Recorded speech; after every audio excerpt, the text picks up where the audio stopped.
Hello, hello, and welcome to Saturday Soundbites. I'm your host, Veronica Visofer, and I bring to you amazing guests on Saturday Soundbites. We talk about all things visibility strategy, everything you need to know to grow your business in an authentic way and really connect with your audience. So we could be talking about public relations, advertising, marketing, branding, all those strategies that are going to get you to where you want to go in your business. And today we have an amazing guest. And before I bring her on, I want to remind you that you can hit subscribe on any of your favorite podcast platforms to make sure that you don't miss any episodes of Saturday Soundbites. And if you are watching on YouTube or Facebook, make sure you drop us some comments so my guests and I can be sure to circle back with you. So we'll go ahead and start this episode by bringing on Dr. Wright. Hello. Welcome to Saturday Soundbites. Thank you so much for having me. This is great. We are so excited to be talking with you today, especially about engaging audiences and how important that is. But before we start diving real deep into that, why don't you tell us a little bit about yourself, Dr. Wright? So I am actually a physician who got into media because I thought that it would be helpful in growing my practice. And so way back in the last century, in the year 2000, I began doing local television. And so I kind of had to learn from the bottom up how to create my own cable television show, create my audience, and as going about it, it occurred to me, oh my goodness, this is a business. And so I was able to create an income. So I've been doing this for almost 25 years, and I've learned a lot about the struggle to be visible and the struggle to make your show visible, make your podcast visible, make your show visible. And I really understand what people are going through to get it out there, get your message out there. I truly believe that there are messages for people, and you have your message and you have an audience. I believe that from the bottom of my heart. And so my goal is really to help people get there. I wish I had a me when I was starting out. And so that's my goal. Right. Well, the good news is you're on Saturday Soundbites, so you'll get to help lots of people by sharing your expertise. I appreciate this opportunity. That's wonderful. And so people are probably wondering, oh my goodness, she was a physician and I'm an attorney, or I'm an engineer, or I'm a working professional that works in a 9 to 5. How do you make that transition to branch out and think about different ways to become visible? Because traditionally a physician might participate in an advertising program in the local newspaper, or there's a lot of traditional ways that professionals market themselves, but you went at it at a different way. How did that really start to grow and flourish for you? Well, it was a completely different way. And even to this day, I have people call me Dr. Wright because as a physician, people didn't really know what my first name was. Even my kid patients would call me Dr. Mom. Nobody knew that my first name was Letitia. And so I would call people up to talk to them about the TV show. And I'd say, hey, it's Letitia. They'd be like, who? And I'd say, oh, it's Dr. Wright. So I just kept the moniker Dr. Wright. So one of the things that I really encourage people to do is whatever, if you're in a different profession and they understand and know you by that name, is to keep that name as you transition into your podcast or your media, because that's who they know you as. And while you feel like, oh, that's so proper, and so that's who your audience knows you as. Sure. And so that's one way visibility was made easy for me. I just kept saying I'm Dr. Wright, and people knew, because they knew Dr. Wright in the community. They didn't necessarily know who Letitia Wright is. Now, fast forward 20 years, later, almost 25 years later, I have a really funny story for you. The one of the main actresses in the movies Black Panther, her name is Letitia Wright. So when the first Black Panther movie came out, I had all these people calling me going, Black Panther was such a great movie. And I'd be like, they knew me, but they didn't know me well. So I think what it was is they saw the Black Panther movie. They saw the name Letitia Wright, and they're thinking, oh, I know her. And so they would call me and tell me how great the movie was. Because I think they thought, oh, she was in the movie, but the makeup was so good, we just didn't recognize her, right?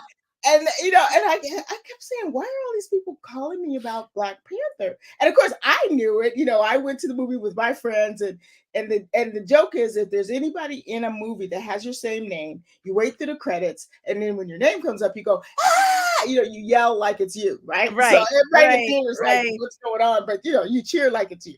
So but when other people were doing it, I was completely thrown off. I was like, what's going on? And now that the second Black Panther movie has come out, I still have a landline because I've been around for a while.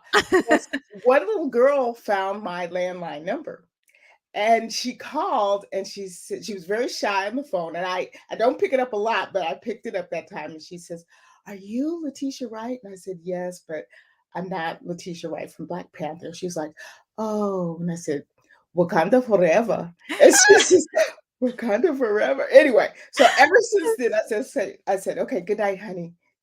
Take care."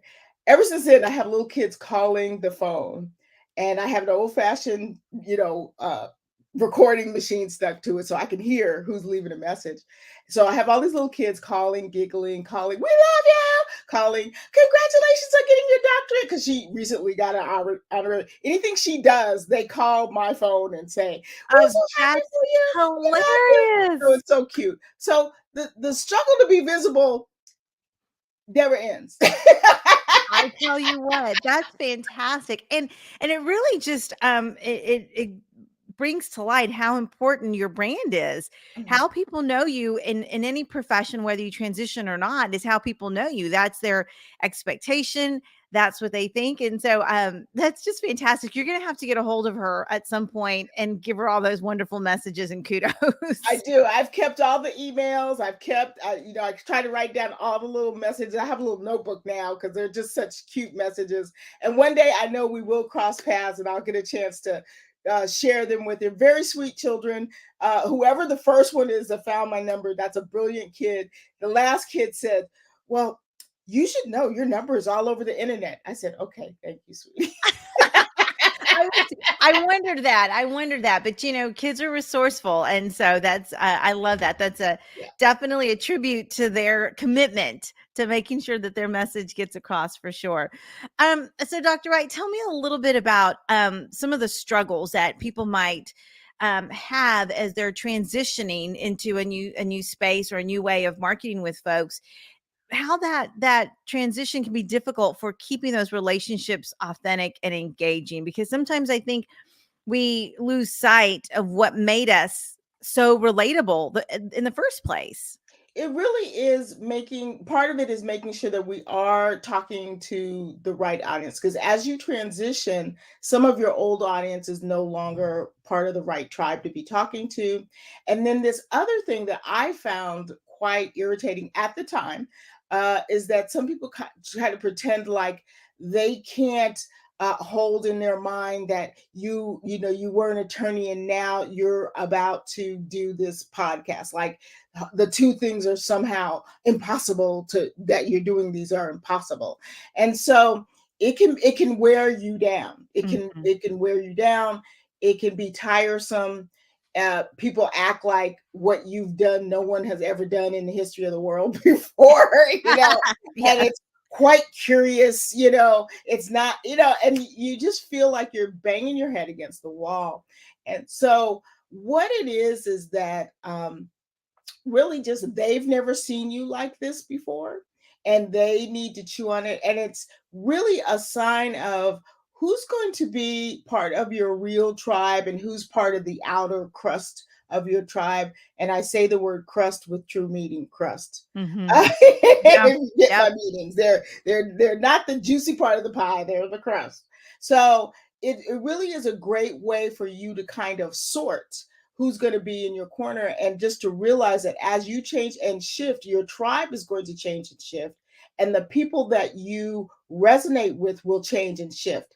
And so I thought that as I changed and shifted, that my tribe would just change and shift with me, and that is not true. Your tight Mm. inner circle will, because you have these, 25, 50 people that no matter where you move to, they're hanging with you and they're moving with you. But then you have these 100, 250 people outside of that that are going to be like, well, that's not what I'm into. Good luck to you. And they will be replaced with a new set. So there's Mhm. two things. You do have to reassess who your target market is and Right. understand that those people may not be that anymore. No, that's great advice. And I think sometimes, especially as you're going through that process, there's a little bit of grief that comes with losing a tribe that you felt so connected to, or that one target audience that you just, it was solid, it was good, but you evolved and it just wasn't the right next step for them, whatever that looked like. And I think there's some natural grief to that. And I think that what you can do is there is natural grief to that. You do have to work through that. But I also think that it is, especially in this time where we have, a way to get the message out, um, you should take some time to craft a message. If for me, video is the easiest way to do it. I don't type well. I write okay. It's great. But however you need to do it, write a message to your tribe and say, hey, I have loved you. I have crafted and done things for you. I've served as best as I can serve. Right now, this is my shift and this is what I'm doing. And if you can come with me on this new venture, I would love to have you. But if you fall away because you don't find this serves you anymore, I completely understand.